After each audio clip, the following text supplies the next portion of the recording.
आज के क्लास में हम लोग डायबिटीज करने वाले हैं। डायबिटीज को बोलचाल की भाषा में या हिंदी में मधुमेह के नाम से जाना जाता है और मधुमेह को देहात के भाषा में चिनिया रोग के नाम से भी जानते हैं। चिनिया रोग के नाम से भी मधुमेह को जाना जाता है। यह जो चैप्टर है, मधुमेह जो चैप्टर है, यह बायोलॉजी सब्जेक्ट का है और इसकी जानकारी आप लोग तक पहुंचाना जरूरी इसलिए है कि विश्व में 10 से 11% जनसंख्या मधुमेह से, डायबिटीज से पीड़ित है। अब अगर भारत की बात करें तो भारत में भी डायबिटीज का परफॉर्मेंस बहुत ही बढ़िया है। मतलब भारत में भी लोग बुरी तरह से क्या है, प्रभावित है। किससे? डायबिटीज से। भारत में भी लगभग 10%, 9.6 मतलब मोटा मोटी 10% लोग जो हैं डायबिटीज से प्रभावित हैं। तो यह एक जागरूकता की कमी है और भी हमारे फिजिकल अवेयरनेस की भी कमी है, हार्ड वर्क का भी कम है। तो कई बातों पर आज चर्चा होगा। इसीलिए डायबिटीज का जो क्लास है ये विद्यार्थियों के साथ साथ आम व्यक्ति के लिए भी है जो अच्छा जिंदगी और स्वस्थ जीना चाहते हैं। डायबिटीज से कैसे बचेंगे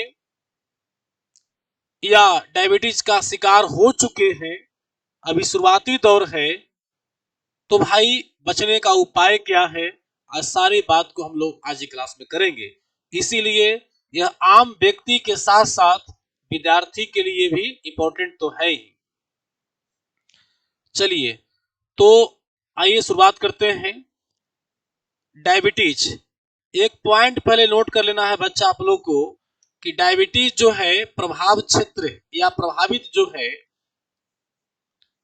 प्रभावित है ना, कितना है तो विश्व में लगभग 11 से 12% लोग प्रभावित हैं, जबकि भारत में यह 9 से लेकर के 10% तक प्रभावित हैं डायबिटीज से।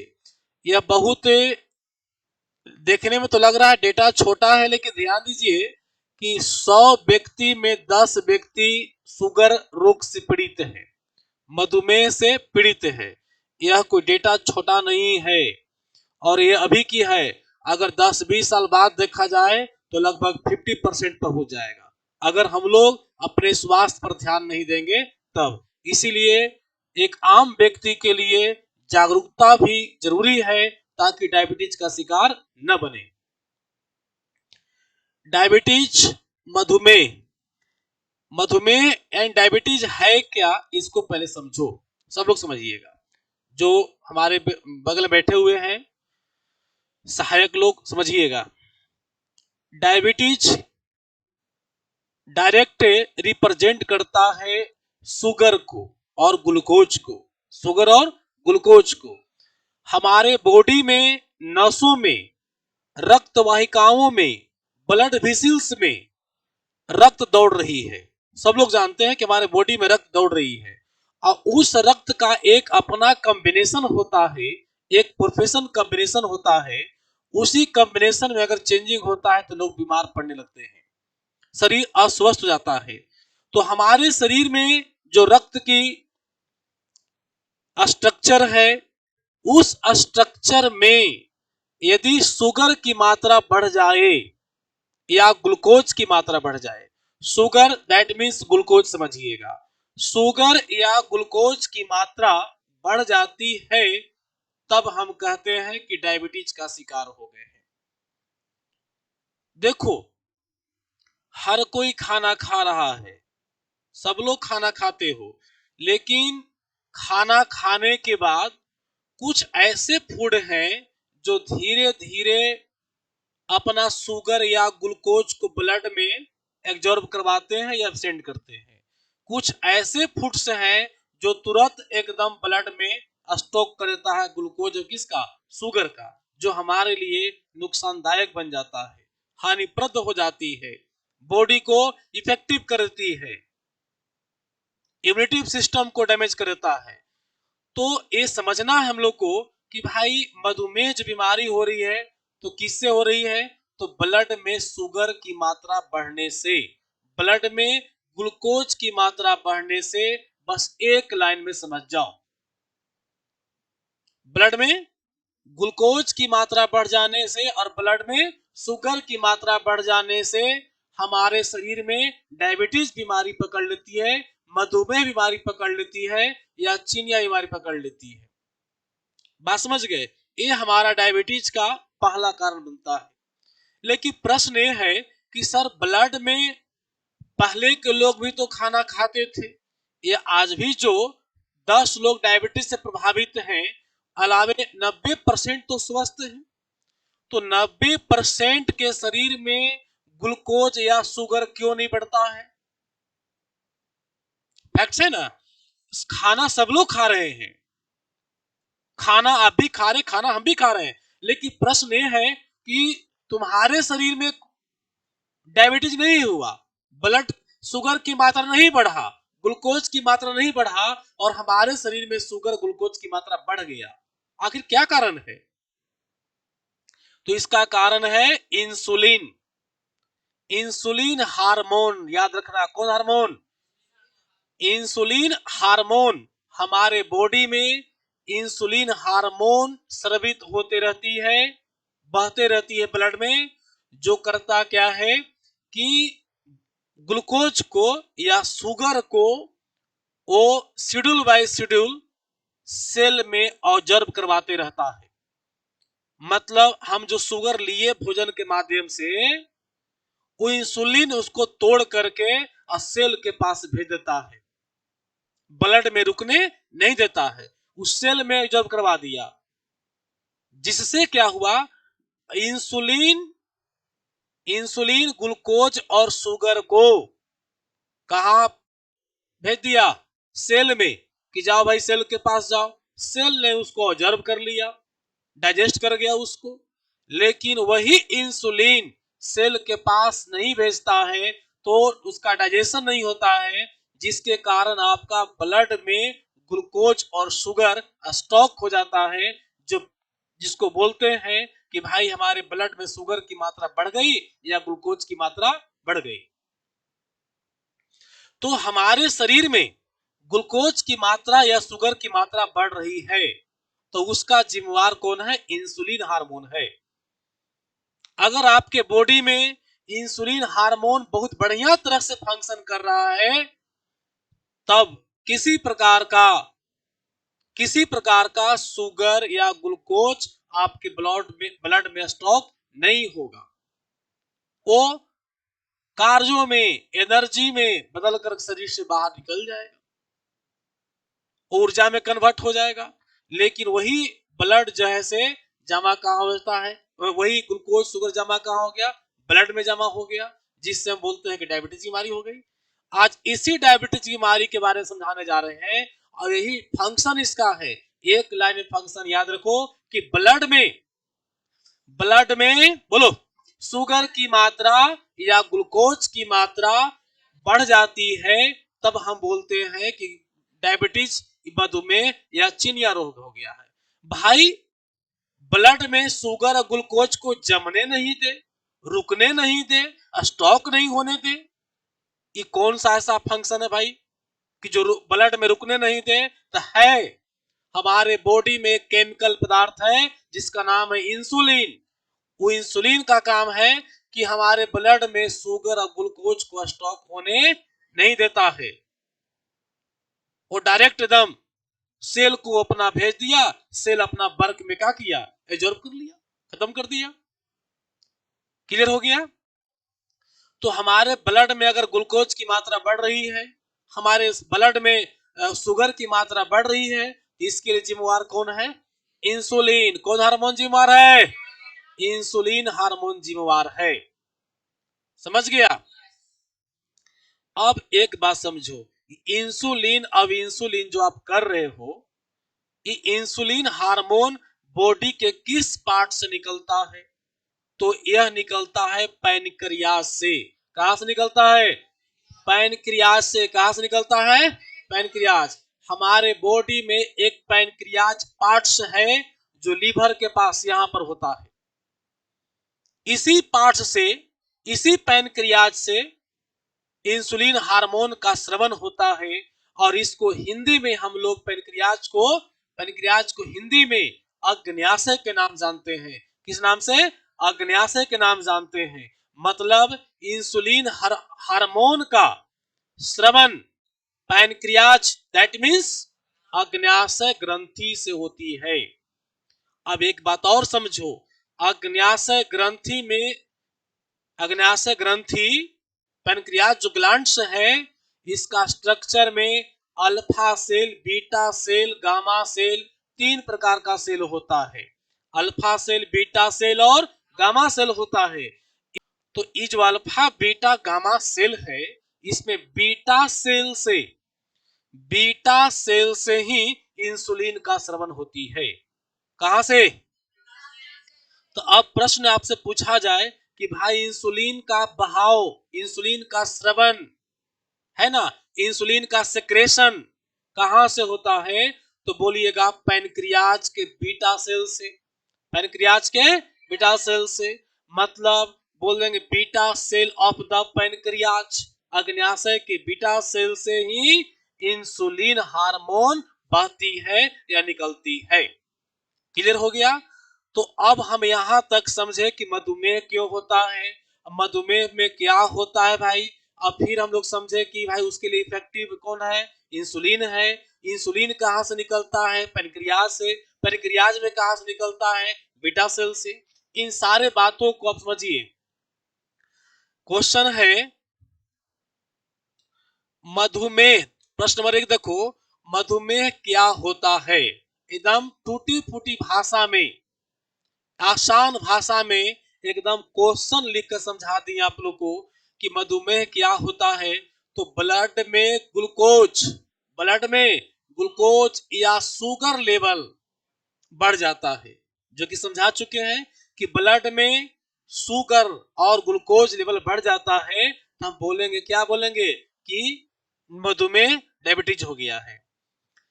इंग्लिश में क्या होगा? इंक्रीज द शुगर, इंक्रीज मतलब बढ़ जाना, इंक्रीज द शुगर या ग्लूकोज लेवल इनका, ब्लड में ग्लूकोज लेवल या शुगर को इंक्रीज कर जाने से डायबिटीज बीमारी होती है।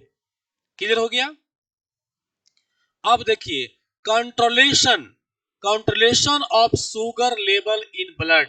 हमारे ब्लड में शुगर का कंट्रोल कौन करता है? ग्लूकोज का कंट्रोल करता है। देखिए लिख दिए इंसुलिन हार्मोन। कौन hormone? Insulin hormone. Insulin hormone ही हमारे बॉडी में शुगर लेवल को या ग्लूकोज लेवल को कंट्रोल करता है। इसी के प्रभावित हो जाने से, यही हार्मोन के खराब हो जाने से, यह हार्मोन न बहने से मधुमेह या चिनिया या डायबिटीज बीमारी होती है। यानी इस रोग का सबसे बड़ा मेन जड़ कौन है? इंसुलिन हार्मोन है। यही जड़ है। इसको सुधार दीजिएगा ना तो डायबिटीज फिर नहीं होगा। की सोच रहा है ना कि इंसुलिन का सुधार कैसे करेंगे? नहीं, देखो सोच रहा है जरा, टेंशन में क्या है विकी? अरे तुमको नहीं होगा, लेकिन हाँ जब कारण पढ़ावेंगे ना पीछे, या लक्षण, डायबिटीज का लक्षण क्या है, तो कहेंगे शरीर का मोटापा होना, तब तुमको टेंशन हो जाएगा। ले कोई बात नहीं, तुम्हारा शरीर डायबिटीज वाला नहीं है ना? फिर सोचेगा। आगे देखिए source of insulin. Source of insulin मतलब इंसुलिन का सोर्स क्या है, स्रोत क्या है? तो देखिए लिख दिए पैनक्रियाज। क्या लिख दिए हैं? पैनक्रियाज। मतलब हमारा जो इंसुलिन है कहां से निकलती है? पैनक्रियाज से। कहां से निकलती है? देखो यही पैनक्रियाज, देखो ये वाला, ये मकई सन दिख रहा है, दिख रहा है ना? ये मकई सन दिख रहा है ना? यही पैनक्रियाज है। एकरे में जहां तहां इसे बीटा सेल होता है। कौन सेल होता है? बीटा सेल होता है। और इसी बीटा सेल से इंसुलिन हार्मोन का स्रवण होती है। क्लियर हो गया?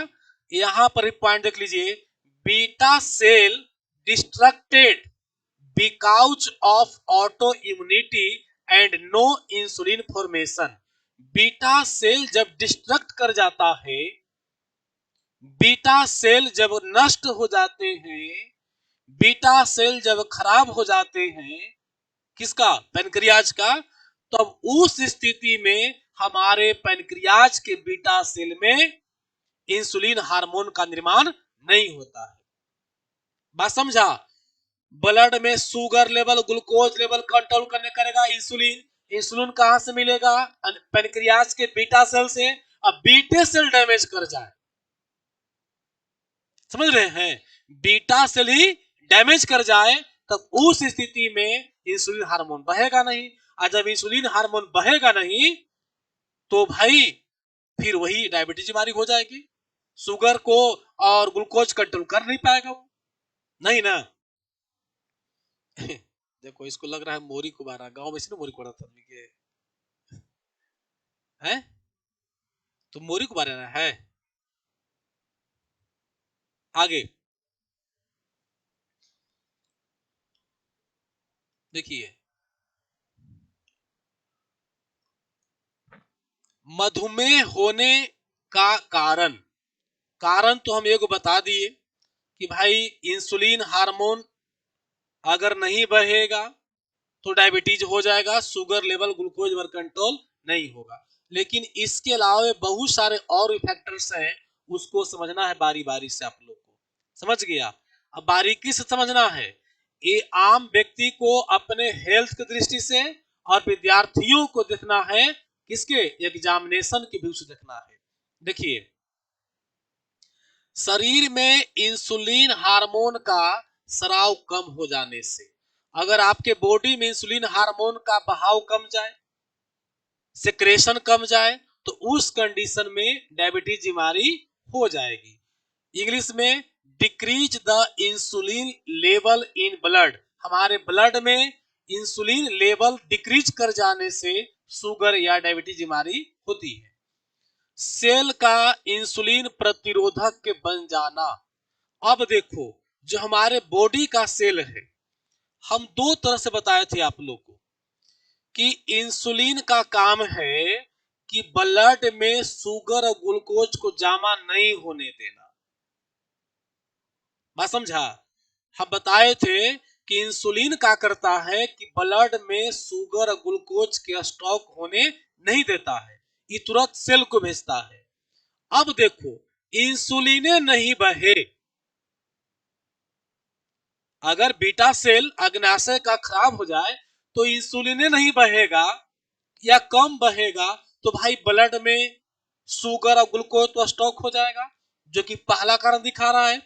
दूसरा कारण कह रहा है कि सेल का इंसुलिन प्रतिरोधक बन जाना, मतलब इंसुलिन भी बढ़ रहा है। समझ रहा है? इंसुलिन बढ़ रहा है, और जब सेल में भेजता था ना, या भेजे ना शुगर और इस ग्लूकोज को, तो सेल लेने के लिए तैयार नहीं है, सेल विरोध कर रहा है। जबकि बॉडी का सेल है वही विरोध कर रहा है। समझ गया? इंसुलिन भी ठीक बेचारा है, लेकिन इंसुलिन लेकर वहां गया तो सेल कह रहा है कि नहीं, हम शुगर ग्लूकोज को अब नहीं लेंगे, मेरे पास जगह नहीं है। तब कुछ ही करोगे? तब इंसुलिन क्या करेगा? बोलो है? नहीं, जैसे पहला था कि इंसुलिन नहीं बहेगा तो भाई शुगर को, ग्लूकोज को सेल तक कौन ले जाएगा? नहीं था, इसीलिए ब्लड में इसकी मात्रा बढ़ गई और शुगर बीमारी पकड़ लिया। लेकिन अगर इंसुलिन भी है और ये ग्लूकोज और शुगर को ले जा रहा है सेल के पास, और सेल कह रहा है कि हमको जरूरत नहीं है, तब क्या करोगे? तब तो फिर ब्लड में स्टॉक हो जाएगा ना, तो फिर बीमारी पकड़ लिया। तो यही सेकंड कारण है कि सेल का इंसुलिन का क्या करना? प्रतिरोधक बन जाना। मतलब प्रतिरोधक बन करके इंसुलिन को रोक दिया। बात समझ रहे हैं? मतलब शुगर और ग्लूकोज को सेल में जाने नहीं दिया, सेल एक्सेप्ट नहीं किया।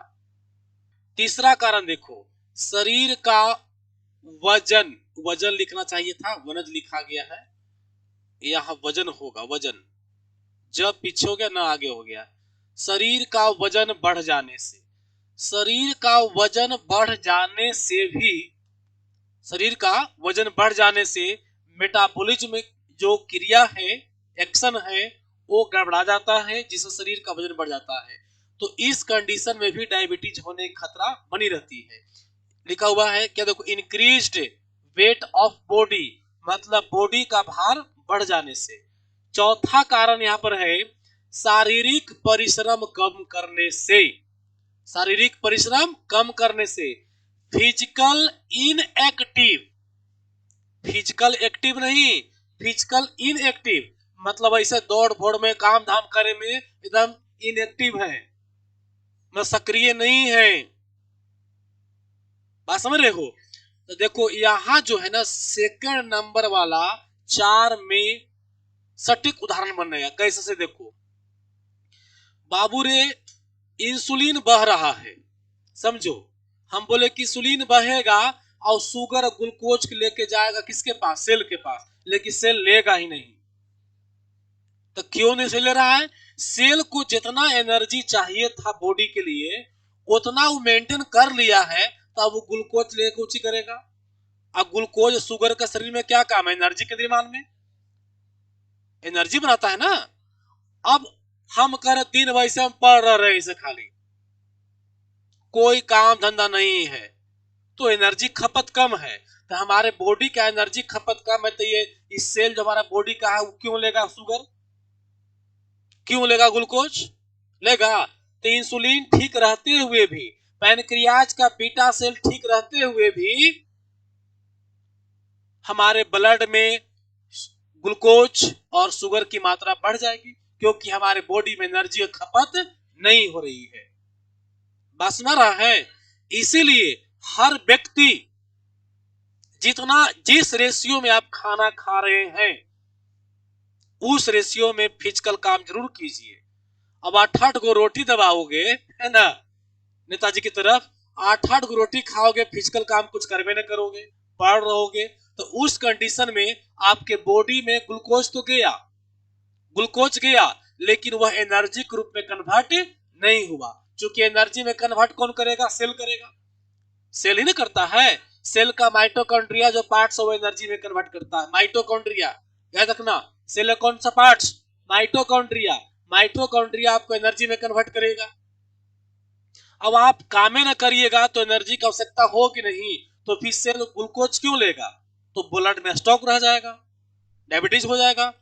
फिजिकल एक्टिव रहो, फिजिकल एक्टिव रहो, और नहीं तो इंसुलिन बहते हुए, अग्न्याशय ग्रंथि रहते हुए भी आप इसका डायबिटीज का शिकार बन जाइएगा। गांव में डायबिटीज होता है, गांव के आदमी जो दिन रात बोझा ढो रहा है, हल चला रहा है, खेती बाड़ी कर रहा है, डायबिटीज होगा उन्हीं के, उन्हीं के। देखो किसान भाई को डायबिटीज जल्दी नहीं होता, याद रखना। बड़ी किस्मत खराब होगा तब किसान को डायबिटीज होगा, समझ गया। जब बहुत किस्मत खराब होगा तब किसान भाई को डायबिटीज होगा, वो लोग को डायबिटीज नहीं होती है, क्योंकि वो लोग इतना फिजिकल वर्क होता है, इतना फिजिकल वर्क होता है कि जिसका कुछ वर्णन नहीं है। तो इतना फिजिकल वर्क होती है कि उनकी जितना भी ग्लूकोज और क्या शुगर है सब एनर्जी में कन्वर्ट हो जाती है, इसीलिए उनको कोई नुकसान नहीं होता है। उनको वो कितना मीठा खाए, कितना चीनी खाए, कोई खास फर्क नहीं पड़ता है। लेकिन अब देखो किसान भी है ना गांव में भी, अब किसान भाई बहुत कम काम करता है, मशीनरी का युग आ गया है, तो इस युग में उनको भी एनर्जी खपत बड़ी कम हो जाता है। तो ऐसे कंडीशन में लोगों को चाहिए अब कि डायरेक्ट ग्लूकोज या शुगर नहीं लो, डायरेक्ट चीनी मत खाओ, इनडायरेक्टली चीनी खाओ। पहले के आदमी मुठिए मुठी चीनी फेंकता था और सुबह शाम मीठा खाता था, अब खा के देखो ना, टंगा जाओगे। अब उतना चीनी मीठा खा लेंगे ना, टंगा जाएंगे। पहले मीठा भात खाते थे, चीनियों भात खा लिए, मुट्ठियों में छीन ले कैसे फटका मार दिए, क्योंकि उस समय आज से 10 साल पहले लोगों का मेहनत हुआ करता था। बाइक नहीं थी तो कहीं आन जान साइकिल से करना है, एनर्जी का खपत है। लेकिन अब एनर्जी खपत लगभग नहीं है, इसलिए जिस व्यक्ति को फिजिकल काम कम है, फिजिकल वर्क कम है, उनको चाहिए कि डायरेक्ट शुगर न लें, डायरेक्ट ग्लूकोज न लें, इनडायरेक्ट लें और हिसाब से ही लें। डायरेक्ट तो समझ ही रहे हैं, इनडायरेक्ट का मतलब हुआ कि जैसे चीनी डाला हुआ सामान, चाय वगैरह है, हिसाब किताब से लीजिए। डायरेक्ट चीनी तो खाए मत करो, फाका मत लगाओ, लेकिन थोड़ी बहुत लो, मिठाई के मामला है या जैसे फिर आपका शकरकंद है ना, ईख वगैरह है, वो सब लो, लेकिन वो इनडायरेक्ट हो गया, लेकिन उसको भी हिसाब से लेना है। लेकिन एक चीज है कि हम लोग इनडायरेक्ट जो फल के माध्यम से शुगर ग्लूकोज लेते हैं वो हमारे बॉडी में नहीं सोचता है, लेकिन अगर चिनिया रोग हो गया तो फिर कहानी खत्म।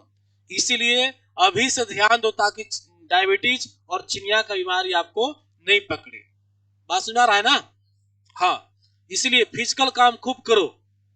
लेकिन कुछ लोग कहता है ना कि छोटा बच्चा इसे काम करे, अरे भाई छोटा बच्चा से जाओ विदेश में, चाइना में जाओ ना यार, अमेरिका में जाओ ना यार, 18 साल का इंतजार करता है वो कि 18 साल बाद कमाएंगे। वो कमा रहा है, उसी पैसे से पढ़ाई भी कर रहा है।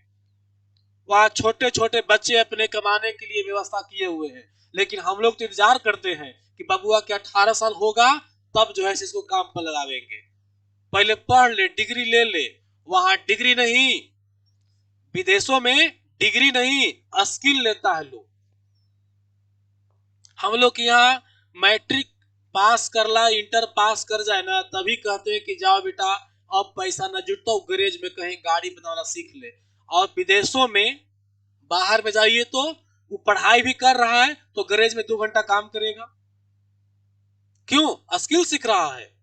जो अपने 10 बरस की उम्र से घंटा 2 घंटा अगर गाड़ी बनाने के लिए सीखे, बाइक के लिए, ट्रैक्टर के लिए, कार वगैरह के लिए, तो जब बड़ा होगा, 18 साल पूरा होगा तो तुरंत ना आउटपुट चालू कर देगा। लेकिन हमने के यहाँ 18 साल हुआ ना तो 2 साल इंतजार कर ले, 2 साल घर आराम कर ले, मौसा ही फूफा ही है ना, फुआ ही घूम ले बाबू 2 साल। उसके बाद बढ़िया से कोई बिजनेस शुरू करना, चाहे नौकरी की तैयारी करना। मतलब हम लोग 21-22 के बाद सोचते हैं तैयारी के लिए, और वो 21-22 में करोड़पति हो बन जाता है, लखपति बन जाता है। समझ में आ रहा है? तो इसे ध्यान देना बाबू, हम लोग अगर फिजिकल वर्क अच्छा कर रहे हैं तो अच्छा खाना भी खाइए। लेकिन ये बात भी सत्य है कि पिछले 10 वर्षों की तुलना में आज एनर्जी खपत बहुत क्या है, कम है, क्योंकि आज मशीनरी और डिजिटल युग आ गया है। एनर्जी के लगभग जो खपत है न के बराबर है। ठीक है, चलो अब देखो आगे। तो ये 4 पॉइंट जो कारण समझ आ गया, इंसुलिन हार्मोन का कम स्रवण होना, सेल का प्रतिरोधक बन जाना। सेल प्रतिरोधक मतलब हो गया कि इंसुलिन ब्लड शुगर को ले जाए लेकिन सेल एब्जॉर्ब नहीं करे। शरीर का वजन बढ़ जाना, शारीरिक परिश्रम कम करना, ये 4 कारण यहाँ है। 5वां कारण देखिए, उच्च रक्तचाप, हाइपरटेंशन। देख रहे हैं भाई साहब को टेंशन ले हैं, देख रहे हो ना? अगर आपको अक्सर उच्च रक्तचाप बन रहा है, हाई बीपी, उच्च बीपी, तो उस कंडीशन में भी जो है आपके ब्लड में शुगर या ग्लूकोज की मात्रा अनकंट्रोल हो जाएगी और डायबिटीज का शिकार आप हो सकते हैं। बात समझ रहे हो? और एक कारण और समझ लो, इसमें हम नहीं दिखाए हैं, वो जो कारण बताने जा रहे हैं, एक कारण और सुन लो। वो जो कारण बताने जा रहे हैं कि कोई भी बीमारी का सबसे बढ़िया उपाय है मानसिक संतुलन बनाए रखना। अगर आप 24 घंटा में 18 घंटा, 15 घंटा, 16 घंटा, 18 घंटा अगर आपके चेहरा पर मुस्कान है, आपके चेहरा पर मुस्कान है, मतलब आपको कोई टेंशन नहीं है, तो आपको बहुत सारे बीमारी आपसे दूर रहेंगे, आप जल्दी बीमार नहीं पड़ेंगे। बात समझ रहे हैं? तो प्रसन्नता, खुशी एक वैसी वस्तु है जिससे मस्तिष्क का विकास होता है और शरीर स्वस्थ रहता है। प्रसन्नता एक ऐसी वस्तु है जिससे मस्तिष्क का विकास होता है और शरीर स्वस्थ रहता है। इसीलिए टेंशन ज्यादा मत लिया कीजिए, और टेंशन थोड़ी बहुत है भी तो उसको, टेंशन को मेंशन कर लो, चेहरा मुस्कान रखो। अच्छा, चेहरा मुस्कान प्लास्टिक स्माइल ना हो, चेहरा पर प्लास्टिक स्माइल भी नहीं हो। प्लास्टिक स्माइल एयर होस्टेस के पास होता है। जहाजों में कुछ गर्ल्स लोग जो ड्यूटी करते हैं सेवा के लिए, सर्विस के लिए, उनकी चेहरा प्लास्टिक स्माइल होती है। ऑफिस वगैरह में जो गर्ल्स बैठे होते हैं या बॉयज स्टाफ होते हैं काउंटर पर कस्टमर को समझाने के लिए, उनकी चेहरा पर ही प्लास्टिक स्माइल होते हैं, बिना मतलब के हंस हंस के तुमको दिखावेगा। समझ गया ना? यह बिजनेस पॉलिसी याद रखिएगा, क्योंकि बिजनेस पॉलिसी में तो दरवाजा पर कोई आवे, दुकान पर आवे कि भाई ये सामान दीजिए, अथवा सा शिकायत कर दे कि नहीं थोड़ा सा खराब है, हक हक हक लो लो लो, लो ऐसे कर दोगे तो दुकानदार दुकान चलेगा? नहीं चलेगा। अब आपके पास आए, आप उसको समझाइए कि नहीं नहीं, आप जो कमी कह रहे हो ना कि जो कमी है, नहीं नहीं, आप सही से यूज नहीं कर पाए, यूज करने का तरीका बढ़िया अपनाइएगा तो ये खराब ना होगा। भाई साहब, माल बहुत बढ़िया है, सामान ठीक है, इसको लीजिए ना आप, अरे विश्वास तो करिए, हम है ना, ऐसे समझा दो, हंस हंस के दो, लीजिए पानी पीजिए, लो, एकदम खुश होकर सामान लेके चल जाएगा। तो ये सब दुकान वाले काउंटर पर जो बैठे होते हैं स्टाफ, और हंस हंस के तुमसे बतियाते हैं, ये थोड़ा सा प्रेम ना होल है, भले कोची होल है, वो अपनी सामान को बेचने के लिए प्लास्टिक स्माइल रख रहे हैं, उसी को कहते हैं प्लास्टिक स्माइल करते हैं। क्लियर हो गया? चलिए आगे देखिए, अगला है वंशानुगत मधुमेह, हेरेडिटरी। मतलब ये जो है, इसमें आपका कोई दोष नहीं है, मेरा कोई दोष नहीं है। अगर हमारे जो आगे की जो पीढ़ी थी, मतलब मम्मी पापा है ना, दादा दादी, उन पीढ़ी में ही अगर किसी को डायबिटीज है या रहा होगा, तो हमें अगर डायबिटीज आ गई तो इसको बोलते हैं वंशानुगत मधुमेह बोलते हैं। ये हमारा उसमें कोई गलती नहीं है, ये हमको सुधार करने से नहीं होगा, ये जेनेटिक्स इफेक्ट्स है। क्लियर हो गया? चलिए अब देखो, सातवां है रक्त में वसा स्तर बढ़ जाने से, मतलब increase the lipid profile, lipid profile या कोलेस्ट्रॉल, या कोलेस्ट्रॉल। अगर आपके शरीर के ब्लड में लिपिड फैट्स है, lipid is the type of fats, अगर लिपिड फैट्स अगर आपके शरीर में बढ़ जाता है तो भी आपको डायबिटीज की समस्या हो सकती है, ये भी एक कारण है। समझ गया? अच्छा, लिपिड जो प्रोफाइल है उसको बढ़ जाता है, उसी को हम लोग कोलेस्ट्रॉल भी कहते हैं। कोलेस्ट्रॉल बढ़ गया है, कोलेस्ट्रॉल बढ़ गया है, इससे खास करके मोटापा जैसी बीमारी होती है, हार्ट अटैक वगैरह आता है, किससे? कोलेस्ट्रॉल बढ़ने से। तो कोलेस्ट्रॉल भी समय समय पर लोगों को जांच कराना चाहिए। जिनकी हेल्थ भारी है, जिनके शरीर भारी है, वैसे लोग को खास कर करके 2 साल पर, 3 साल पर या 1 साल पर लिपिड प्रोफाइल टेस्ट या कोलेस्ट्रॉल का टेस्ट करवाना चाहिए। खास करके इस भूखले पेटे, खाली पेटे टेस्ट होता है। समझ गए?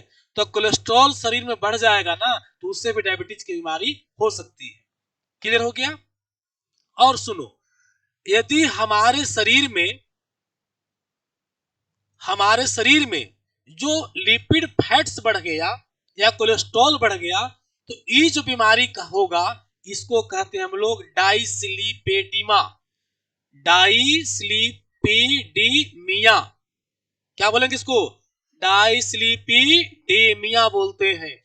मतलब इस बीमारी में हमारे शरीर में इंक्रीज्ड कोलेस्ट्रॉल इन ब्लड, हमारे शरीर में, हमारे शरीर के ब्लड में अगर लिपिड फैट्स बढ़ जाए या कोलेस्ट्रॉल बढ़ जाए, इसी को बोलते हैं डाइस्लिपिडेमिया नामक बीमारी बोलते हैं इसको। क्लियर हो गया? चलिए आगे देखो। अब एक पॉइंट समझो, जैसे मान लो कि आपको डायबिटीज पकड़ लिया हो या डायबिटीज अभी नहीं हुआ हो, तो लग रहा हो कि क्या खाएं, कौन सी फूड्स लें ताकि हम डायबिटीज से दूर रहें, डायबिटीज हमको ना हो। बात समझ रहे हैं? तो इसके लिए जो है, देखिए, ग्लाइसेमिक टेस्ट होता है। कौन टेस्ट? ग्लाइसेमिक। ग्लाई बोलो, कौन टेस्ट? कौन टेस्ट? ग्लाइसेमिक टेस्ट होता है। फूड का ग्लाइसेमिक टेस्ट करवा लीजिए। उसको जो है 0 से लेकर के 100 तक का एक संख्या से इंडिकेशन किया जाता है। आई जो चार्ट बनेगा इसी को बोलते हैं इंडेक्स, मतलब ग्लाइसेमिक इंडेक्स। ग्लाइसेमिक इंडेक्स का मतलब हो गया कि वैसी चार्ट जो ये स्पष्ट करे कि किसका रैंक कितना होगा, किसका लेवल कितना होगा। इसको शॉर्ट में हम लोग GI भी कहते हैं। G से ग्लाइसेमिक और I से इंडेक्स। क्लियर हो गया? अब समझो, ग्लाइसेमिक इंडेक्स जो है कहां से कहां तक होता है? 0 से 100 तक। कहां से कहां तक? 0 से 100 तक अंक से इंडिकेशन होता है। और ये बताता है बाबू, 0 से 100 तक की जो अंक है, ये बताता है आपको कि कौन सी फूड में कितना उसका शुगर या ग्लूकोज डाइजेशन का टाइम लेता है। और इस जो इंडिकेशन है, जो इंडिकेट है, जो सूचक संख्या होता है, उसके आधार पर 3 भाग में बांटते हैं। पहला हो गया हाई GI फूड, मतलब हाई, बोलो, ग्लाइसेमिक फूड, इंडेक्स फूड। ये हो गया मीडियम ग्लाइसेमिक इंडेक्स फूड। ये हो गया लो ग्लाइसेमिक इंडेक्स फूड। देख लिए, मतलब एक हाई लेवल हो गया, एक मीडियम हो गया और एक लो हो गया। याद रखना बेटा, 70 से लेकर के 100 तक जिसका GI, जिस फूड का GI 70 से 100 तक होता है, ध्यान देना, जिस फूड का GI कितना 70 से 100 के बीच होता है, समझ लो वो बहुत आपके लिए नुकसानदायक है। बहुत क्या है? नुकसानदायक है। अब इस 70 से 100 तक फिर से समझाते हैं बात तुम लोग। देखो क्या है ये नंबर, क्या इंडिकेट करता है। अच्छा ये बताओ, 2 उदाहरण पूछ रहे आप लोग से। आप कहीं से काम करके आ रहे हो, थके हुए हो, तो आप अगर पूरा थके हुए हो तो उस कंडीशन में आप चाहते हो कि भाई हमारे पास कुछ एनर्जी मिले, एकदम हरास गए हैं, हरासमेंट हो चुका है, तो बताओ सबसे पहले क्या खाओगे? रोटी खाओगे कि शरबत पियोगे? बड़े शरबत, ध्यान, ठंडा को समझ रहे, शरबत पीजिएगा ना, रोटी खाइएगा ना, तो आधा घंटा के बाद थोड़ा सा लगेगा कि हाँ है, और शरबत 1 गिलास मारो मिजाज टनाटन, होता है कि नहीं? तो बताओ रोटी और शरबत में क्या डिफरेंस दिखा? शरबत में क्या था? चीनी। चीनी हमारे बॉडी में गया और तुरंत पहुंचे कहां? सेल में। शरबत पिए और तुरंत दनादन दनादन दनादन दम, सोचो कि मेट्रो ट्रेन की तरह, कि बुलेट ट्रेन की तरह, बुलेट ट्रेन की तरह फटाफट सब सेल में पहुंच गया। आजो राजा, आजो राजा, एनर्जी में कन्वर्ट कर, एनर्जी में कन्वर्ट कर। अब एनर्जी में कन्वर्ट करना शुरू किया, हम बोला हाँ ताकत आ गई, कर लोगे ना? चल लाओ कुदार लाओ रे, चल खेत कोड़ रे, बोलोगे ना? लेकिन वही अगर रोटी खाओगे तो कहोगे आधा घंटा आराम करे दे, आधा घंटा के बाद एनर्जी देगा रोटी। बात समझ रहे हो? तो देखना, या रोटी खा लिए या क्या शरबत पिए, दोनों में जल्दी एनर्जी कौन दिया? शरबत एनर्जी जल्दी दिया। तो शरबत का जीआई अधिक होगा और रोटी का जीआई कम होगा। जे का मतलब समझा? जीआई का मतलब क्या समझे? कि जिसका जीआई ज्यादा होगा वो एकदम फास्ट एनर्जी देगा, और जिसका जीआई कम, जिसका लो होगा वो एनर्जी स्लो देगा, टाइम लेगा। कौन समझ गए बात को? अच्छा, तो लग रहा हो कि सर बतवे ना बढ़िया है कि एकदम तुरंत काम कल गए। नहीं बाबू रे, हेमोपैथिक दवाई और अंग्रेजी दवाई, अंग्रेजी तो तुरंत ठीक करता है, हेमोपैथिक ठीक करे में टाइम लगता है, लेकिन अंग्रेजी दवा का साइड इफेक्ट है, हेमोपैथिक का साइड इफेक्ट उतना नहीं होता है। बात समझे? कोई भी एक्शन क्यों हो रहा है तो समझो कि वो नुकसान है। क्या है? नुकसान है। तुरंत खाए तो पच गया, सोचो यानी क्या हुआ, हमने पेट में डाला तो डाइजेशन चालू हो गया, उसके बाद तो आगे भी चल गया, वहां से ब्लड में चल गया, ब्लड से तुरंत कहां चल गया? सेल में। मतलब 2 मिनट के अंदर सब क्रिया चालू, एनर्जी बनना शुरू हुआ ना ऐसा। तो समझो कि ये हमारे लिए क्या है? नुकसान है। तो हम लोग वैसे फूड को खाएंगे, हम लोग वैसे फूड को खाएंगे जिसका जीआई कम रहे, एनर्जी देने में टाइम लगेगा। अब एनर्जी जल्दी दे दे, फास्ट दे दे, तो भाई क्या दिक्कत है? दिक्कत देखो क्या होता है। तुमने शरबत पिया, ठीक है, सेल के पास चला गया, सेल कह रहा कि अब रुक जाओ भाई, होल्ड कर तो नहीं और हमारा काम है एनर्जी आ गए हम है। एक गिलास में सर में हमको एनर्जी काम भरा आ गया सेल में, तो कह रहा अब क्या कहेगा कि अब तो नहीं मत आना, हमारा काम और मिल गया है ग्लूकोज। तब फिर 2 गिलास मार, 1 गिलास मार दिया शरबत दोबारे, 1 गिलास पी लिया ना, फिर 1 गिलास मार दिया, तो तब तक फिर यहू तुरंत चल जाएगा ब्लड में, तो वहां सेल तो रोक देगा, कहे भाई रुको भी, मेरे पास स्टॉक पड़ा हुआ है, फर्स्ट तुम वेट कर लो, तो वेट कहां करेगा? ब्लड में, तो नुकसान देगा। और धीरे धीरे वाला क्या है कि सहे सहे जाइत रहेगा, धीरे धीरे अपने सेल जरूरत के अनुसार क्या करेगा? यूज करते रहेगा। बात समझ रहे हैं चीज को? तो इस प्रकार से बाबू फास्ट जो फास्ट जो होता है एनर्जी देने वाला पदार्थ, उसका जीआई हाई होता है, वैसे आपको हेल्थ को क्या करेगा? नुकसान करेगा। तो देखिए 70 से 100 तक क्या हुआ? हाई जीआई फूड हो गया। कहां से कहां तक? 70 से 80 तक बहुत हाई हो गया। ये करता क्या है? ब्लड शुगर फास्ट इंक्रीज, मतलब तुरंत जो है ब्लड शुगर इंक्रीज करता है, बढ़ा देता है, तुरंत ब्लड शुगर क्या करेगा? बढ़ा देगा, जिससे हम लोग को डायबिटीज खतरा बना हुआ रहेगा। और डायबिटीज वाला तो नुकसान होगा भाई। डायबिटीज वाला को चाहिए कि धीरे धीरे एनर्जी ले, धीरे धीरे शुगर ले या ग्लूकोज ले, समझ गया? लो धीरे धीरे। लेकिन ये क्या कर रहा है? जिसका जीआई 70 से 100 तक है, दनादन तुरंत उसको ग्लूकोज शुगर भेज दिया ब्लड में, तो ब्लड में तुरंत जो है से शुगर इंक्रीज कर जाता है, जिसका जीआई कितना है? 70 से 100 तक। अब इसमें कौन कौन सा फूड्स आएगा? तो ये तो आप समझ रहे हो कि जरा मीठा खूब होगा, जो चीनी खूब होगा वही ना हो सकता है। देखिए पहला क्या आएगा? फोफा, फोहा, हाँ सॉरी फोहा, फोहा मतलब चावल वाला पोहा होता है ना, या चूड़ा का पोहा बनता है। फिर देखिए वाटरमेलन, वाटरमेलन तरबूजा, ये भी चिनिया रोग के लिए खतरा है, 72 है, देखो इसका कितना है? 72 है, लेकिन 72 है, मतलब आधा से कुछ पार पर है भी।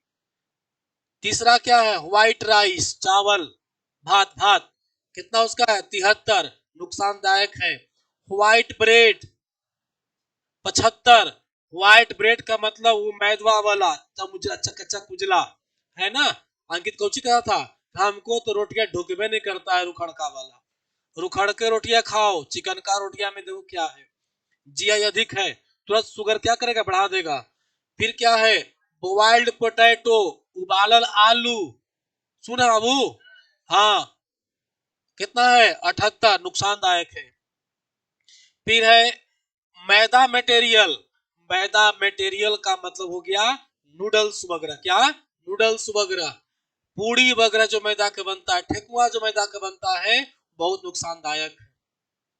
हमारे घर में तो हमारे यहाँ आटा जो रोटी वाला होता है, रोटी वाला आटा, हम आटा को चालने नहीं देते हैं, भले कीड़ा उड़ा कुछ हो गया वैसा तो चलाता है मेरे यहाँ। मेरे यहाँ आटा चालकर नहीं बनता है, लेकिन आप लोग को जो है ना, मुंह तो चिकना है, तो मुंह चिकना होने की वजह से आप लोग चावल आटा खोजोगे, एकदम रोटी एकदम ये चाहिए, सॉफ्ट मुलायम चाहिए, तो मुलायम के लिए मैदा ले लो। लेकिन देख लो कितना है, 84 है, कितना है, 84 है, बहुत नुकसानदायक है। उसमें फाइबर ही नहीं है। चोकर जिसमें आटा में है हल्का फुल्का, चोकर वाला आटा, उसमें फाइबर है तो नुकसानदायक कम होता है। लेकिन वही रिफाइंड कर दिए, चाल दिए, मैदा बना दिए दम पूरा दम, तो वो आपको फिर नुकसानदायक होगा। और नीचे दिख नहीं रहा होगा आप लोग को, शुगर है, शुगर का याद रखना, शुगर या ग्लूकोज का 100 होता है, कितना होता है, 100। हमें डायरेक्ट ग्लूकोज ना हो गया, बात समझ रहे हैं। इसीलिए आप लोग शरबत भी हिसाब से पीना है आज के बाद, है ना, आधा गिलास एक गिलास पियो, ज्यादा तोड़ मत मारो, समझ रहा है ना। हाँ, नहीं तो शरबत पियो तो नमक और चीनी मिला के पियो, में नींबू डाल के पियो, है ना। चलिए अब देखिए, मीडियम जीआई कहां से, 54 से लेके 69 तक, 54 से 69 तक, 54 टू 69। बाबू रे, ये है blood sugar moderate increase, moderate का मतलब मॉडरेट, MODERATE, मॉडरेट का मतलब मध्य, न हाई है न लो है, मतलब यहां तक हम लोग चल सकते हैं।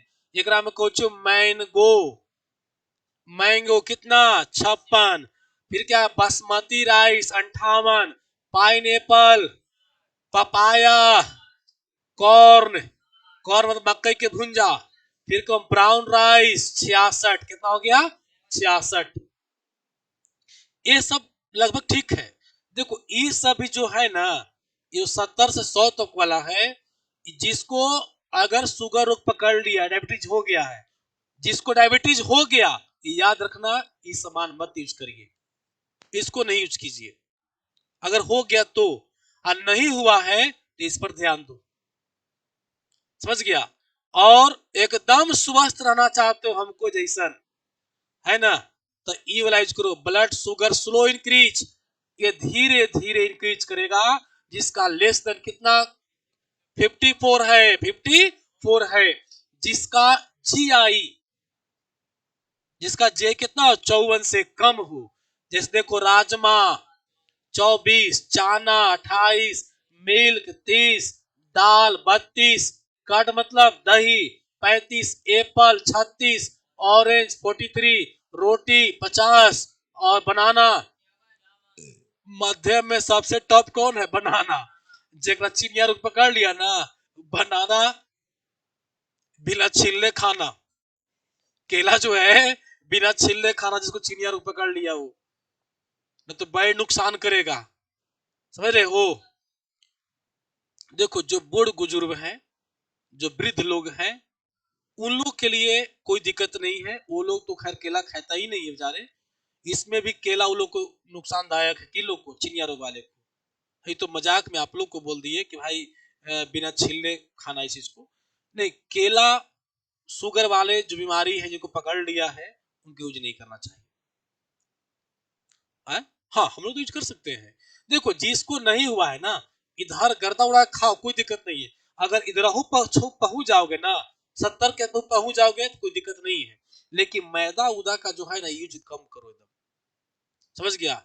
लेकिन इतना शौकीन है कि भाई बिना मैदा काम नहीं चलेगा, पूरी मैदा का, सिंघाड़ा बिना काम नहीं चलेगा, चाउमीन बिना काम नहीं चलेगा, फिर क्या मोमो बिना काम नहीं चलेगा, आपको पास्ता, पास्ता भी सब मैदे के बना होता है, इसलिए नुकसानदायक है। हो गया। तो इस प्रकार से हो गया बाबू, कौन कौन फूड्स आप खा सकते हो, यहाँ हो गया। चलिए अब देखेंगे हम लोग मधुमेह से प्रमुख प्रश्न, अब खास करके विद्यार्थियों के लिए इंपॉर्टेंट है। जो विद्यार्थी तैयारी कर रहे हैं, कंपटीशन क्या तैयारी कर रहे हैं, उनके लिए अब इंपॉर्टेंट यहां से हो गया। देखिए पहला क्वेश्चन है, डायबिटीज किस हार्मोन की कमी से होती है? कौन सा हार्मोन?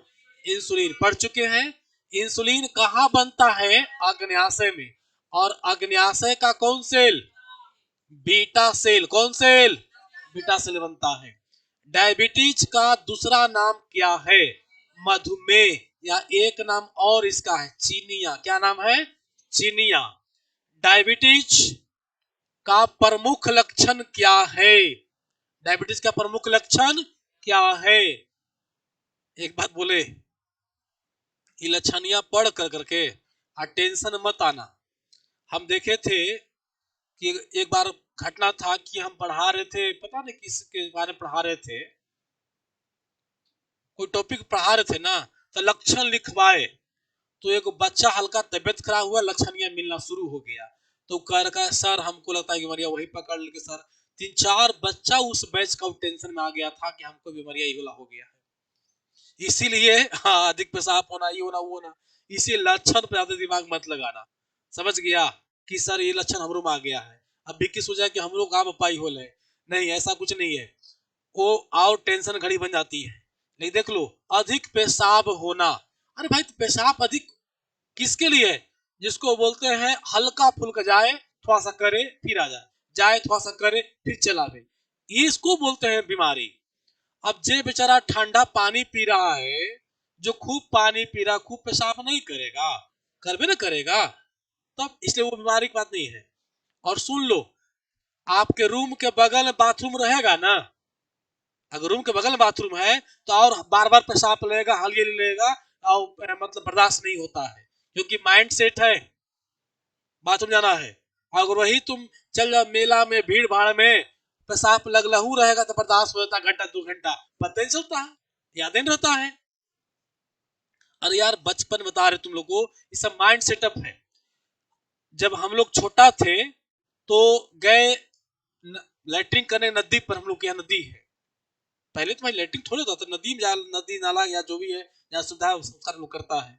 तो हम लोग लैट्रिन करने गए, कस के लैट्रिन लगा हुआ है, गए लैट्रिन करने, मैदान करने उसको बोलते थे, हाथ में गए मैदान करने, और वहां दोस्त लोग मिल गया, चल क्रिकेट खेले, है ना, चल कबड्डी खेले, चल कुछ और खेले, ले लैट्रिन छोड़ चले खेले, अब दिन भर लैट्रिन गायब, लैट्रिन नहीं लगेगा, फिर गायब हो गया। जब खेल जैसे आए तो याद पर लैट्रिन ना रे, तो फिर से याद पड़ जाएगा, फिर लगेगा कस के। ये हाल आप लोग का भी होगा, जब रूम में रहते हो, फ्लैट में रहते हो, तो कोई बाथरूम में चला गया है और तुमको हल्का एहसास हो जाए, तो वहां के इंतजार करो, जल्दी निकलेगा तब ना, जल्दी निकलेगा तब, ऐसे करते रहो खाली, तो और बढ़ जाएगा टेंशन, प्रेशर बढ़ जाएगा। वैसी स्थिति में आप दूसरे काम में लग जाइए जिसमें याद नहीं रहे कि हमको टॉयलेट और लैट्रिन भी लगा हुआ है, तो घंटा 2 घंटा संभालना कोई बड़ी बात नहीं रहेगा, है ना।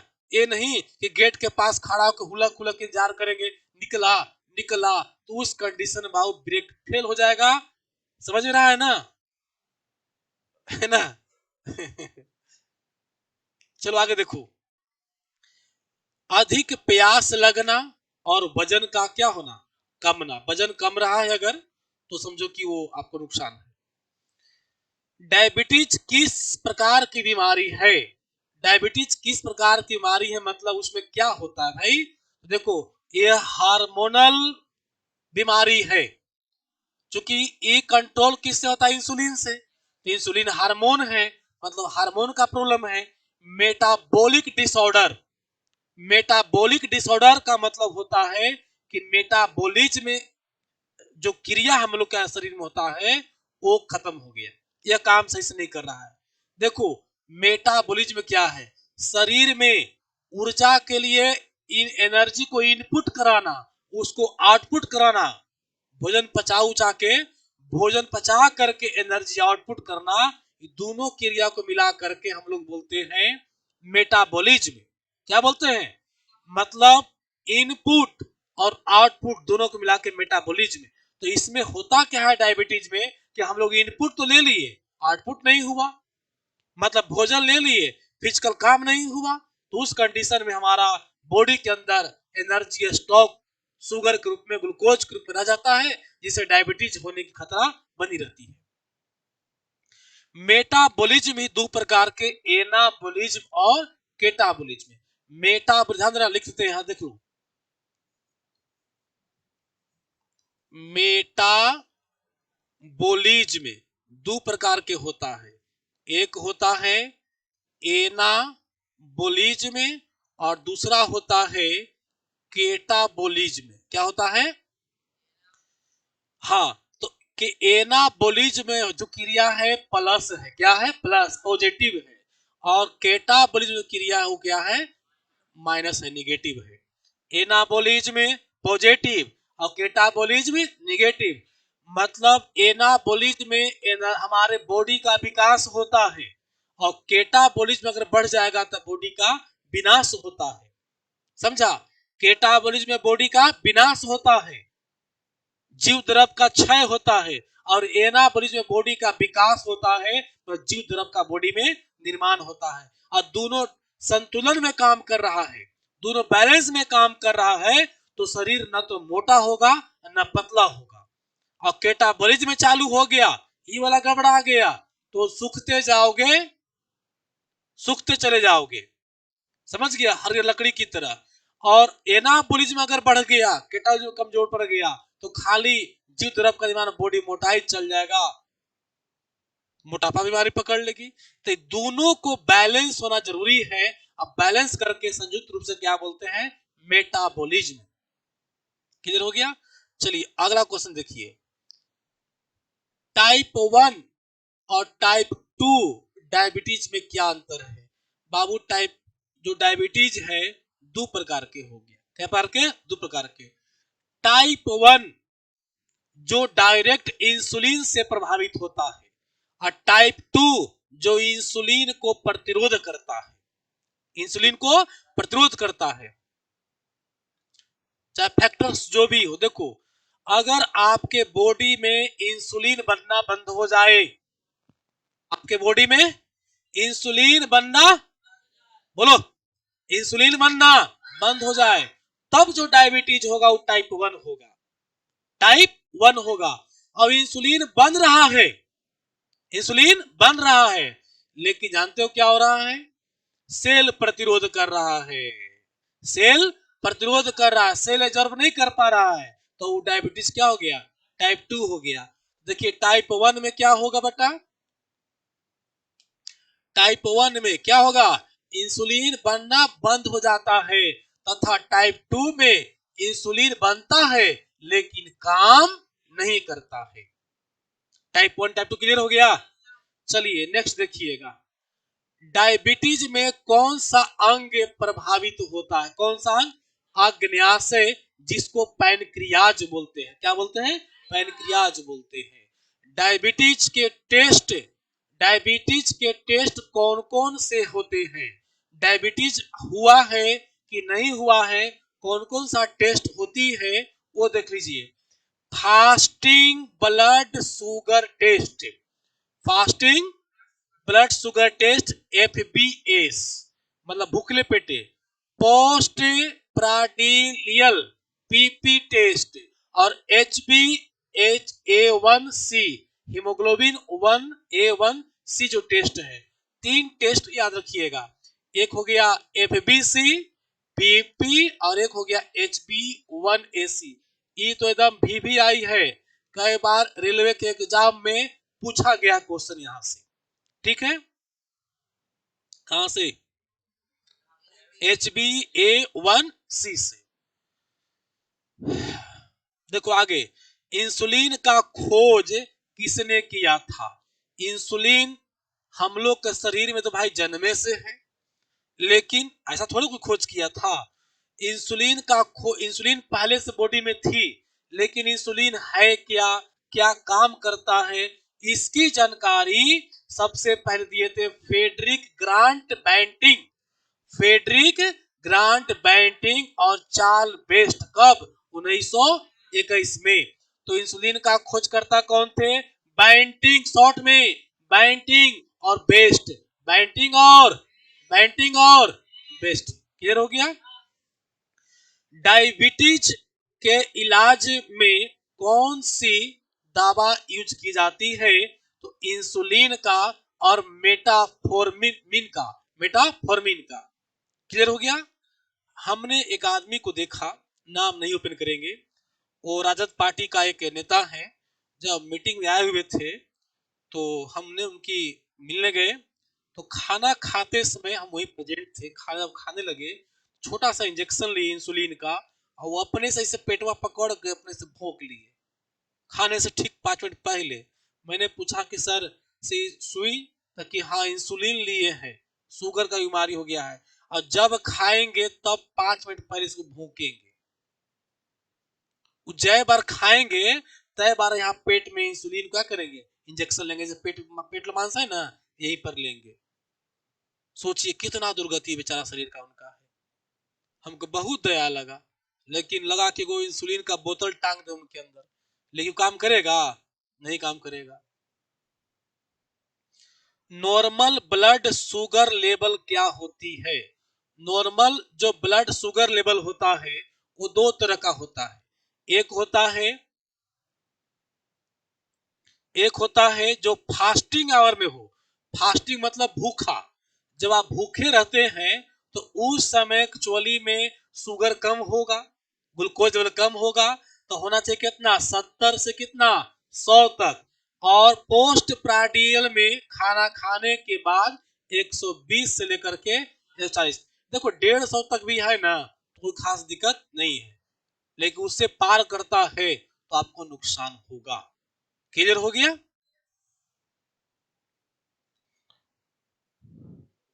देखो एक बात और समझ लीजिएगा आप लोग बाबू, अग्न्याशय ग्रंथि से है। अग्न्याशय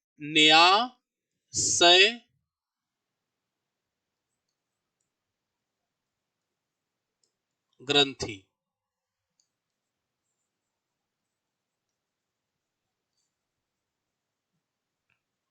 देखो पैनक्रियाज ग्लैंड्स, ठीक है। पैनक्रियाज ग्लैंड से बहुत बड़ा और बहुत बढ़िया एक प्रश्न बनता है हार्मोन से रिलेटेड। इंसुलिन जो पढ़े हम लोग अभी, उससे जुड़ा हुआ। देखो क्या प्रश्न बनता है। और इससे जानने से पहले समझ लो, पहले हमारे बॉडी में जितनी भी तरह की ग्लैंड्स है, ग्लैंड्स ग्रंथि, जो कुछ ग्रंथि है जो भोजन को पचाने वाला रस देता है, जैसे लीवर हो गया, भोजन को पचाने में मदद करता है। और कुछ ऐसे ग्लैंड्स है जो हार्मोन बहाते हैं। क्या बहाते हैं? हार्मोन बहाते हैं। तब हार्मोन जिस ग्रंथि से हार्मोन बहती है, जिस ग्रंथि से हार्मोन बहती है, उस ग्रंथि को अंतःस्रावी ग्रंथि बोलते हैं। और जिस ग्रंथि से पाचक रस बहता है उसको हम लोग क्या बोलते हैं? बाह्य ग्रंथि कहते हैं। तो ग्लैंड्स जो है, ग्लैंड्स का हिंदी क्या होगा? ग्रंथि। हमारे शरीर में ग्रंथि दो प्रकार के हो गया। एक हो गया बाह्य ग्रंथि और एक हो गया बेटा कौन ग्रंथि? अंतः ग्रंथि। कौन ग्रंथि? बाह्य ग्रंथि और अंतः ग्रंथि। बाह्य ग्रंथि से जो है पाचक रस क्या निकलेगा? पाचक रस वगैरह निकलता है। और अंतः ग्रंथि से जो है हार्मोन निकलता है। क्या निकलता है? हार्मोन निकलता है। हमारे बॉडी में बहुत सारे ग्लैंड्स हैं, तो जो ग्लैंड्स पाचक रस निकालने में मदद करता है, समझ रहे हो, या अन्य रस, अन्य कर दो, या अन्य रस करता है, अन्य रस है ना, निकालता है, उसको हम लोग बोलते हैं बाह्य ग्रंथि। क्या बोलेंगे? बाह्य ग्रंथि। और जो हार्मोन निकालता है, जिसका असर ब्लड में जाती है, उसको बोलते हैं हम लोग अंतःस्रावी ग्रंथि। क्या बोलते हैं? जैसे मास्टर ग्रंथि, पिट्यूटरी ग्लैंड्स, पिट्यूटरी ग्लैंड्स जो है अंतः ग्रंथि है, क्योंकि उससे हार्मोन निकलती है है ना। फिर पैराथायराइड हो गया, थायराइड ग्लैंड्स हो गया, इन सब से हार्मोन निकलता है, इसलिए अंतःस्रावी ग्रंथि है। और ये जो बांसुरी में लीवर वगैरह जो होगा किस में आएगा, बांसुरी में। तो बोलोगे सर अग्न्याशय किस में आएगा, तो जानकर होगा अग्न्याशय जो है दोनों में आता है, अग्न्याशय दोनों में आता है। अग्न्याशय का मतलब हो गया कि दोनों है, यह जो है आपका बाह भी है और अंतः भी है। क्या है, ये पाचक रस भी निकालता है। क्या निकालता है, पाचक रस, भोजन को पचाने के लिए रस भी निकालता है। और ये जो है आपको हार्मोन भी निकाल रहा है। क्या निकाल रहा है, हार्मोन, इंसुलिन, है ना। तो कौन सी ऐसी ग्रंथि है, ऐसे क्लास में जब पढ़ाएंगे तो बताएंगे विस्तार से, कौन सी ऐसी ग्रंथि है जो अंतःस्रावी और बाह्यस्रावी दोनों का काम करता है। तो हो गया अग्न्याज, अग्न्याशय या पैनक्रियाज। रखिएगा, अग्न्याशय ग्रंथि या पैनक्रियाज जो ग्लैंड्स है, यह अंतःस्रावी और बाह्यस्रावी दोनों का उदाहरण है। अंतःस्रावी में इंसुलिन हार्मोन देगा और बाह्यस्रावी के रूप में पाचक रस देता है। ओके।